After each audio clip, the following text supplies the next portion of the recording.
Students, मागच्या वेळेला आपण लाईफ प्रोसेस ऑफ लिव्हिंग ऑर्गॅनिझममध्ये ट्रान्सपोर्टेशन आपण बघितलं होतं आणि त्या ट्रान्सपोर्टेशनमध्ये आपण root pressure in the plants बघितलेलं होतं. Because of the root pressures the sufficient lift of the water will be take place in the small trees, shrubs. But in case of the large trees like coconut trees, banyan trees, how the water can be absorbed by the plant and it can be reached up to the top levels. It can be done by the process of the transpiration pull. In process of the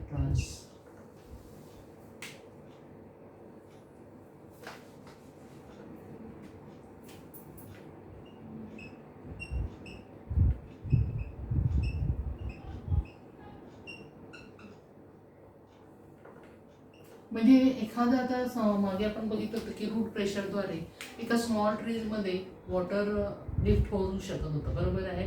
पण काही ज्या मोठ्या trees आहेत like banyan trees आहे, coconut trees आहेत, आता ह्याच्यामध्ये the water कसं काय लिफ्ट होतं up to the top level. मग हे जे होतं ते कोणत्या पद्धतीने होतं तर ट्रान्सपिरेशन पूल या पद्धतीने होतं. आता ॲक्च्युली प्रोसेस म्हणजे कशी काय होते तर तुम्हाला एक एक्झाम्पल देते की suppose generally it is done with the help of the leaf. आता लीफमध्ये जर आपण बघितलं तर लीफच्या जर आपण जर हे बघितलं तर जनरली जे सेल जर बघितल्या ते त्याच्या अशा सेल्स असतात and there is a small opening is there.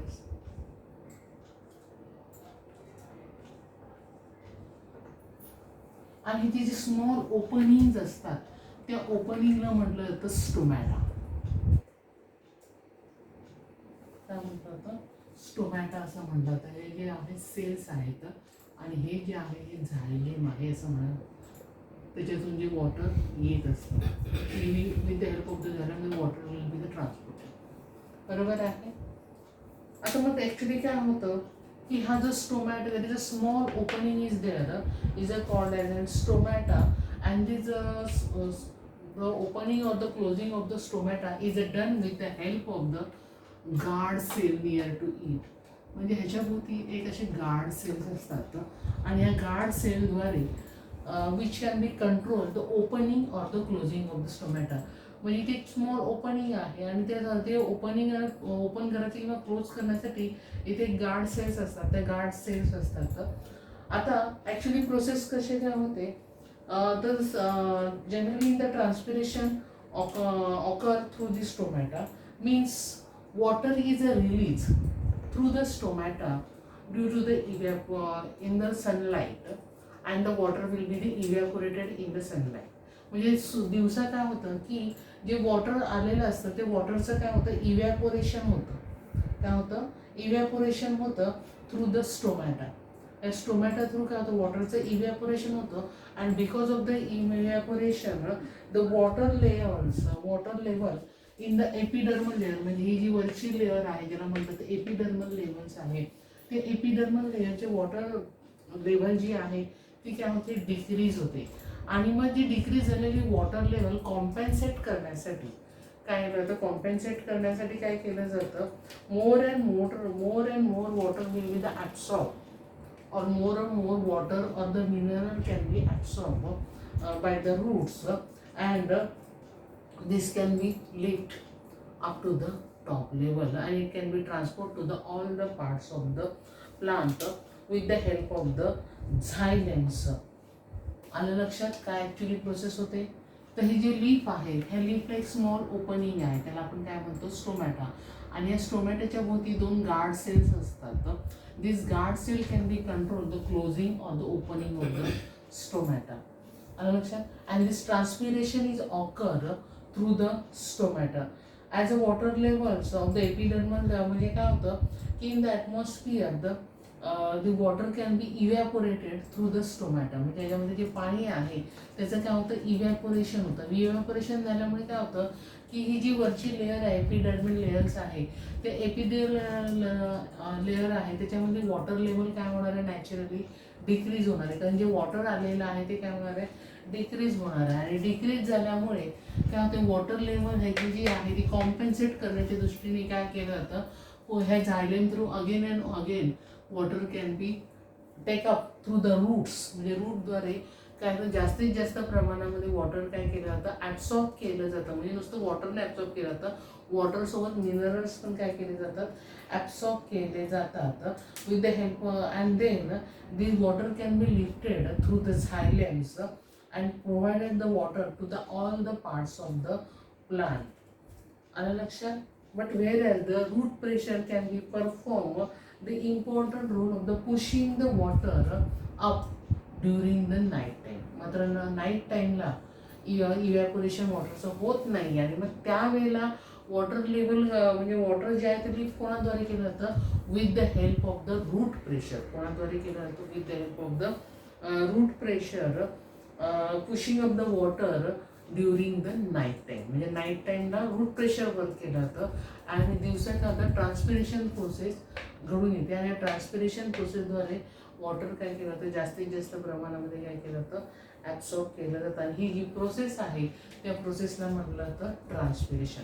आता याचं एक एक्झाम्पल जर तुम्हाला द्यायचं असेल ना, तर तुम्हाला माहिती आहे की ओक ट्री जी आहे, this oak tree can be release 1500 liters of the water either evaporated in the transpiration process in the 1 year. म्हणजे एका वर्षामध्ये 1,51,000 लिटर वॉटरचं काय होतं, इव्हॅपोरेशन होतं, ओक ट्री करतं. आता 1 एकर जमिनीमध्ये जर आपण मका लावलेला असेल, म्हणजे मेथचं जर क्रॉप लावला असेल, तर त्याला ते जे आहे एका दिवसाला ते 11,400 टू 15,100 लिटर्स वॉटर इव्हॅपोरेट करतं. आलं लक्षात? म्हणजे तुमच्या लक्षात आलेलं आहे की किती इव्हॅपोरेशन होतं. आणि ते इव्हॅपोरेशन झाल्यामुळे वॉटर लेवल कॉम्पेन्सेट करण्यासाठी the root can be absorb more and more waters आणि in this way the water can be provided to the all the parts of the plant with the help of the xylems. आलं लक्षात? Transpiration process तुमच्या लक्षात आलेली आहे. आता actually आपण हा एक्सपेरिमेंट पण तुम्हाला गार्ड सेल मी दाखवणार आहे. जेव्हा आपली शाळा सुरू होईल त्यावेळेला मी तुम्हाला हे सगळं स्टोमॅटा, गार्ड सेल्स हे तुम्हाला मायक्रोस्कोप खाली आपण दाखवलं जाणार आहे. आलं लक्षात? आता हे झालं वॉटरच्या बाबतीत. आता तुम्हाला माहिती आहे की प्लांट काय करतं, वॉटर घेतं from the root. It can be take the waters with the help of the chlorophylls and the sunlight. The water plant can be prepared its own food with the help of the chloroplast. बरोबर आहे? मग हे जे food तयार केलं जातं हे food पण सगळ्या पार्ट्सला प्रोव्हाइड करणं आवश्यक आहे. बरोबर आहे? मग हे transportation of the foods is done. How it can be done in the plants हे आता आपण बघूया. आता आपण बघणार आहोत transportation of the foods and the other material.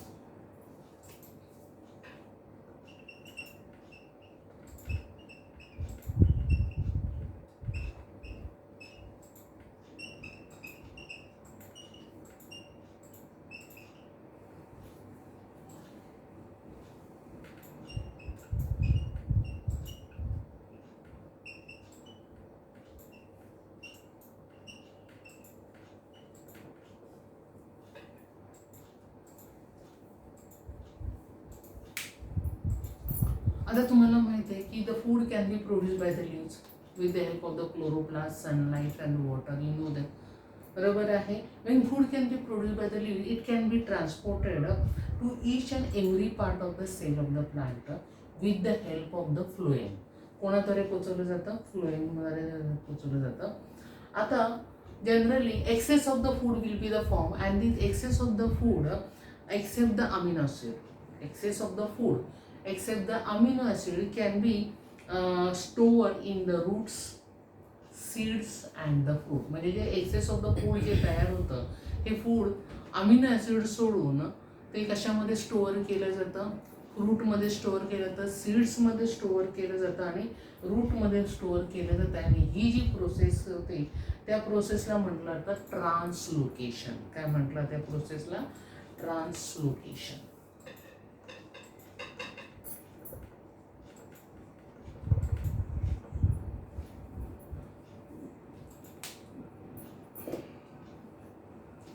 Translocation म्हणजे काय? आता ही जी प्रोसेस केली जाते की transport of the food and excess of the food can be store, ही जी प्रोसेस असते त्याला ट्रान्सलोकेशन आपण म्हणतो. आता it can be this food materials can be transport in as upward direction as well as a downward direction. म्हणजे food जे तयार केलं जातं, कारण आपल्याला each and every part of the सेलला प्रोव्हाइड करायचं असेल तर साहजिक आहे फूड अपवर्ड डायरेक्शनला पण प्रोव्हाइड करायला लागेल, डाऊनवर्ड डायरेक्शनला पण ते प्रोव्हाइड केलं जातं with the help of the phloem. आता ही जी ट्रान्सलोकेशन जी प्रोसेस आहे it is not as the same as in the xylem. झायलेममध्ये कसं वॉटर लिफ्ट केलं तर त्याच्या पद्धतीने ही as like a water transported process की नाही आहे. It is not a simple physical process, ही सिम्पल फिजिकल प्रोसेस नाही आहे. The translocation process can be required the energy, ही प्रोसेसला एनर्जी लागते आणि ही जी एनर्जी आहे the energy can be given obtained in the form of the ATP molecules. Means it can be required the energy and energy can be given it in the form of the ATP molecules. ही energy कोणत्या form मध्ये provide केली जाते, ATP form मध्ये provide केली जाते. आता for example the food material suppose sucrose is transported to the plant through the via phloems. आता with the help of the ATP molecules. आता ॲक्च्युली प्रोसेस कसं होते की ॲक्च्युली जेव्हा फूड ट्रान्सपोर्ट केलं जातं त्यावेळेला काय असतं की the concentration of the water will be the decrease. आणि जेव्हा concentration of the water will be the decreases काय केलं तर कॉन्सन्ट्रेशन डिक्रीज असल्यामुळे काय होतं त्या सेलमध्ये वॉटर काय होतं एंटर होतं.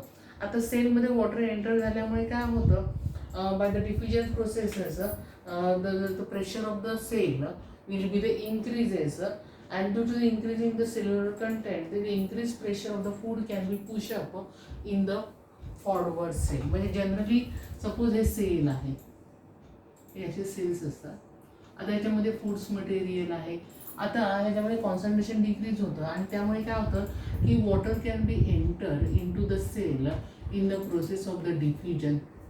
डिफ्युजन प्रोसेसमध्ये वॉटर काय होतं त्या सेलमध्ये एंटर केली जाते आणि मग एंटर झाल्यामुळे काय होतं the pressure of the cell wall will be the increase. ह्या ज्या सेल वॉलमधलं प्रेशर काय होतं कारण कंटेंट इन्क्रीज झाल्यामुळे या सेलचं काय होतं कंटेंट इन्क्रीज झाल्यामुळे या वॉलवरचं प्रेशर काय होतं इन्क्रीज होतं.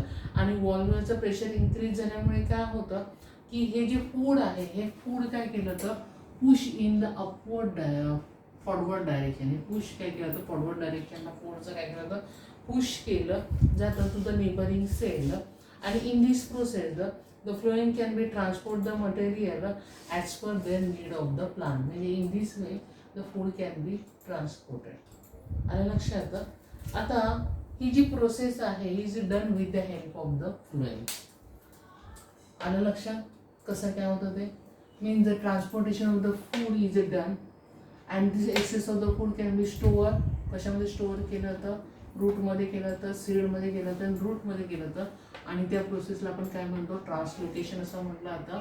आता ह्या ट्रान्सलोकेशन प्रोसेसला ही फिजिकल प्रोसेस नसल्यामुळे it can be required the energy. आणि ही जी एनर्जी आहे ही कोणत्या फॉर्ममध्ये मिळते त्याला ATP मोलिक्युल्समध्ये फॉर्ममध्ये. आता हे जे फूड तयार झालेलं आहे हे फूड जे ट्रान्सपोर्टेड व्हाया फ्लोएम्स आणि फूड जनरली ट्रान्सपोर्ट कोणाद्वारे होतं फ्लोएमद्वारे होतं. मग ॲक्च्युली कशी प्रोसेस होते की हे जे concentration of the food material is a decrease, याचं कॉन्सन्ट्रेशन कमी असतं त्यामुळे डिक्रीज असल्यामुळे काय आता the water can be enter through the process of the diffusion. हे वॉटर ह्याच्यामध्ये एंटर होते सेलमध्ये in the process of the diffusion. आणि हे आल्यामुळे काय होतं की वॉटर कंटेंट म्हणजे content of the cell will be the increases. आणि मग कंटेंट इन्क्रीज झाल्यामुळे द वॉलवर काय होते प्रेशर काय होते इन्क्रीज होतं. आणि इन्क्रीज झाल्यामुळे काय होतं हे वॉटर जे आहे हे फूडला काय करतं पुश करतं in the neighbouring of the cells where as the pressure will be the low. म्हणजे ज्या ठिकाणी प्रेशर कमी आहे त्यामुळे त्या ठिकाणी फूड काय केलं जातं पुश केलं जातं. And this process is done with the help of the phloem. And this material can be transported as per their needs. म्हणजे ज्या ज्या पार्टला जेवढी गरज आहे तेवढंच फूड मटेरियल काय केलं जातं ट्रान्सफर केलं जातं. आता ॲक्च्युली तुम्हाला माहिती आहे की ड्युरिंग द फ्लॉवरिंग सीझन्स तुम्हाला माहिती आहे की sugar can be store in to the roots. म्हणजे जेव्हा काही बघा झाडाने एका ठराविक हंगामामध्ये फुलं येतात बरोबर आहे तर त्यावेळेला त्या फुलांचं म्हणजे पहिल्या कळ्या येतात आणि मग कळ्या फुलतात बघा, तुम्हाला माहिती आहे. मग त्यावेळेला in the flowering season the sugar can be excess of the sugar can be store in to the roots. म्हणजे एक्सेस ऑफ द शुगर जी रूट्समध्ये किंवा स्टेममध्ये स्टोअर केली जाते, which is a transport toward the floral birds. म्हणजे ती काय केली त्या फ्लोरल बर्डकडे पाठवली जाते to make them to the open in the blossom season. Blossoms म्हणजे त्या हंगामामध्ये ती कळ्या उमलण्यासाठी जी एनर्जी लागते, जे फूड मटेरियल लागते, ते त्यावेळेला पोचवलं जातं. लक्षात आलं. ट्रान्सपोर्टेशन प्रोसेस देखील तुम्हाला, ट्रान्सपोर्टेशन कोणाद्वारे होते? फ्लोएमद्वारे केलं जातं. बरोबर आहे. आणि हे फ्लोएमद्वारे केलं जातं. आणि ट्रान्सपोर्टेशनलाच काय म्हटलं जातं? ट्रान्सलोकेशन असं म्हटलं जातं. आणि याला एनर्जी लागते. ती एनर्जी कोणत्या फॉर्ममध्ये असते? ATPच्या फॉर्ममध्ये असते. हे सगळ्यात महत्त्वाचं आहे. आलं लक्षात? तुमच्या समजलं असेल. थँक्यू.